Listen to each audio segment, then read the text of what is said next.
3월 13일 금요일 새벽을 여는 말씀입니다. 마가복음 6장 1절에서 13절까지.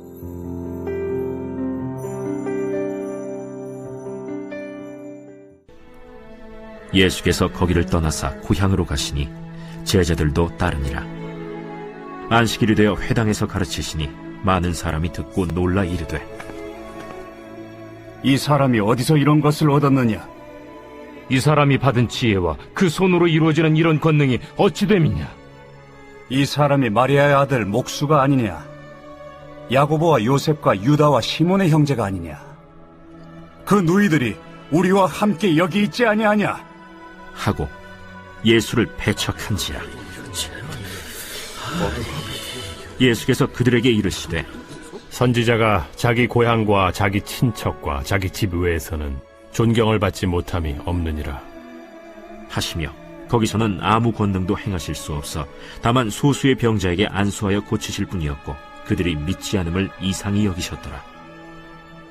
이에 모든 촌에 두루 다니시며 가르치시더라.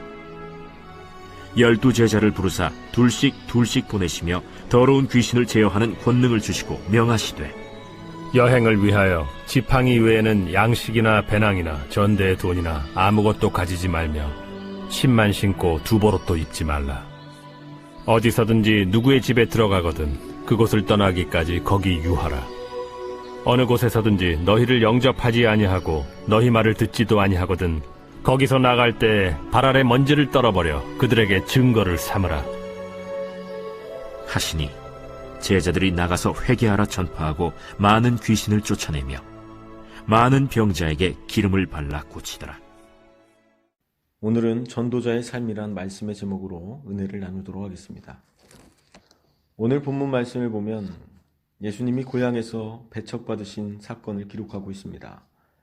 1절 말씀을 보면 이렇게 시작됩니다. 예수님께서 거기를 떠나. 여러분, 거기가 어디죠? 문맥적으로 볼 때 거기는 현재 가버나움입니다. 예수님은 이 가버나움에서 아주 놀라운 기적들을 많이 행하셨습니다. 회당장 야이로의 딸을 살리고 12해를 혈루증으로 앓던 여인이 고침을 받았던 곳입니다. 지금 예수님은 그런 가버나움에서 엄청난 이적들을 나타내신 후에 수많은 사람들의 환호와 영광을 뒤로한 채 고향인 나사렛으로 향하셨다는 것입니다. 2절 말씀을 보면 예수님께서 고향인 나사렛에 방문했을 때 마침 안식일이 되어 회당에서 가르치시니 수많은 사람들이 듣고 놀랐다고 했습니다. 그런데 이 사람들의 반응이 가버나움에 있던 사람들처럼 환영하고 받아들이는 것이 아니라 오히려 예수를 배척했다는 것입니다. 여기서 배척했다라는 의미는 단순히 멀리하는 것이 아니라 넘어뜨리다라는 의미가 있습니다. 나사렛 사람들은 예수님이 자랐던 어린 시절과 가족들까지도 너무도 잘 알고 있던 사람들이지만 오히려 예수님을 넘어뜨리는 자들이 되었다는 것입니다. 저는 이 말씀을 묵상하면서 우리가 예수님을 지식적으로 잘 안다고 생각했던 것이 오히려 예수님을 불신앙적으로 배척하는 역설적인 상황이 벌어질 수 있다는 것입니다. 우리가 교회 안에서 너무 잘 알고 있다고 생각해서 행동했던 것들이 오히려 이 교회의 영광을 가리고 복음을 가로막는 장애물이 될 수 있다는 것입니다. 사랑하는 성도 여러분, 우리가 관습적으로 지식적으로 예수님을 알고 있지는 않은지 우리의 신앙을 다시 한번 돌아보시기를 바랍니다. 이어서 5절 말씀을 보면 예수님께서 이렇게 말씀하십니다. 거기서는 아무 권능도 행하실 수가 없었다. 믿지 않는 곳에서는 아무런 권능도 나타나지 않는 것입니다. 여러분, 나사렛 주민들이 왜 예수님을 받아들이거나 믿지 않았을까요? 저는 그 이유가 단순하다고 생각합니다. 어쩌면 나사렛에 사는 사람들은 예수님이 어렸을 적부터 어떻게 성장해 왔는지 그 가족 모두를 너무도 잘 알고 있었기 때문입니다. 나중에 예수님을 십자가에 못 박는데 앞장섰던 사람들은 하나님을 잘 안다고 생각했던 서기관과 바리새인, 유대인들이라는 것입니다. 하나님의 아들이신 예수 그리스도를 거절하고 배척했던 나사렛 사람들처럼 예수님의 권능을 경험하지 못한 채 살아가는 어리석은 삶이 아니라 겸손히 날마다 주님을 더 깊이 알아가는 그런 은혜의 삶이 되시기를 소망합니다. 이어서 7절에서 13절의 본문의 말씀을 보면 예수님께서는 나사렛에서 제자들을 복음 전도자로 파송하는 모습을 보게 됩니다.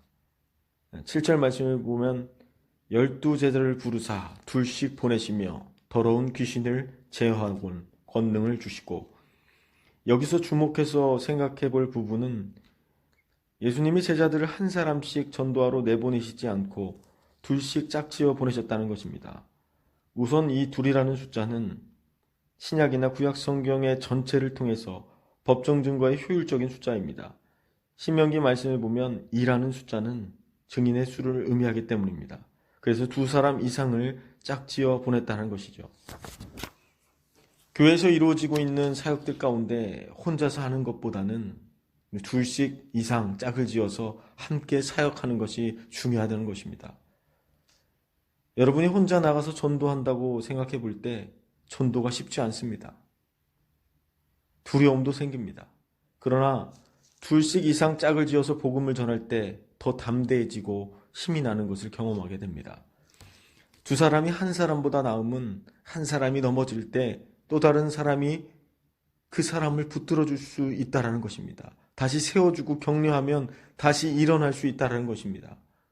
우리 교회가 바로 이렇게 서로를 붙들어주고 격려해주고 세워주는 믿음의 공동체가 되기를 바랍니다. 우리 본문의 8절 말씀을 보면 명하시되 여행을 위하여 지팡이 외에는 양식이나 배낭이나 전대의 돈이나 아무것도 가지지 말고, 8절 말씀에 보면 무엇만 가지고 가라고 말씀하고 계신가요? 지팡이 외에는 아무것도 가지지 말라고 말씀합니다. 이어서 9절 말씀을 또 보면 신만 신고 두벌옷도 입지 말라 이렇게 말씀하십니다. 그러니까 예수님께서 제자들에게 복음 전도자로 보내시면서 요구하시는 것은 딱 2가지만 가지고 가라고 말씀하시는 것입니다. 바로 지팡이와 신발입니다. 이때 당시 팔레스틴 지역이 땅덩어리는 작지만 지형이 험하기 때문에 지팡이와 신발은 필수입니다. 어쩌면 이것은 최소한의 준비일 것입니다. 그런데 주님께서 말씀하시는 것은 더 필요한 것들이 많이 있겠지만 나머지는 걱정하지 말라는 것입니다. 나머지는 어떻게 하겠다는 것이죠? 나머지는 나를 믿으라는 겁니다. 나를 의지해라라는 것입니다. 내가 책임진다라고 주님께서는 말씀하고 있는 겁니다. 여러분, 전도자에게 신발이나 지팡이 외에도 준비할 것이 더 많이 있겠지만 전도자에게 가장 큰 준비는 하나님을 의지하는 마음입니다. 제자들은 지금 전도자로서 하나님을 의지하는 훈련을 하는 것이죠. 저희들 또한 이 세상을 살아가는 전도자들로서 오늘 하루도 얼마만큼 하나님을 의지하며 살아가고 있는지 우리의 신앙을 다시 한번 되돌아보며 하나님만 의지하는 삶을 살게 되기를 바랍니다. 사랑하는 성도 여러분, 예수님께서는 12제자에게 더러운 귀신을 제어할 수 있는 권세를 주셨습니다. 우리 또한 복음의 명령 앞에 순종해서 나아간다면 기적은 여러분 삶의 현장에서도 일어날 줄 믿습니다. 복음을 전하는 전도자는 하나님이 주신 것으로 살아갈 때 행복합니다. 오직 예수 그리스도 한 분만으로 만족하며 살아갈 때 이 세상에서 가장 부유한 삶을 살게 될 줄 믿습니다. 여러분이 묵묵히 보냄받은 곳에서 맡겨진 사명을 온전히 감당할 수 있게 되기를 소망합니다. 오늘 하루 말씀을 묵상함으로 이렇게 결단했으면 좋겠습니다. 오늘 하루도 주님을 가까이 하며 살겠습니다. 내 사랑하는 이웃들에게 복음을 증거하며 살겠습니다. 그렇게 결단하는 이 하루가 되기를 소망합니다. 기도하겠습니다. 자비로우신 하나님, 주님을 더욱 의지하게 하시고 더 가까이 하는 삶을 살 수 있도록 인도하여 주시옵소서. 우리 삶의 소망이신 예수 그리스도를 증거하는 삶을 통해 우리의 삶이 드려지고 바쳐지도록 역사하여 주시옵소서. 오늘 하루도 성령으로 역사하시고 예수 그리스도가 우리 삶 속에서 가장 존귀하고 가장 큰 소망이라는 것이 흔들리지 아니하도록 붙들어 주시옵소서. 오늘도 함께 하신 하나님께 감사드리며 예수님의 이름으로 기도드립니다. 아멘. 이제 함께 공동 기도문에 따라 기도하겠습니다. 공동 기도문은 화면을 보고 기도해 주시기 바랍니다. 첫째, 나라와 민족을 위하여 기도하겠습니다.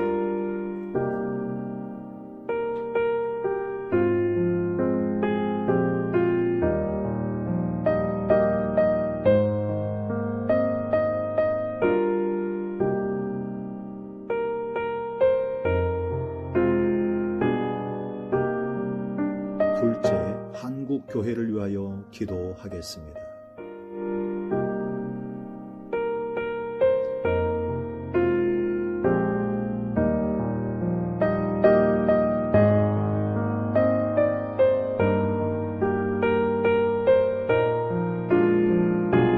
셋째, 가양제일교회를 위하여 기도하겠습니다.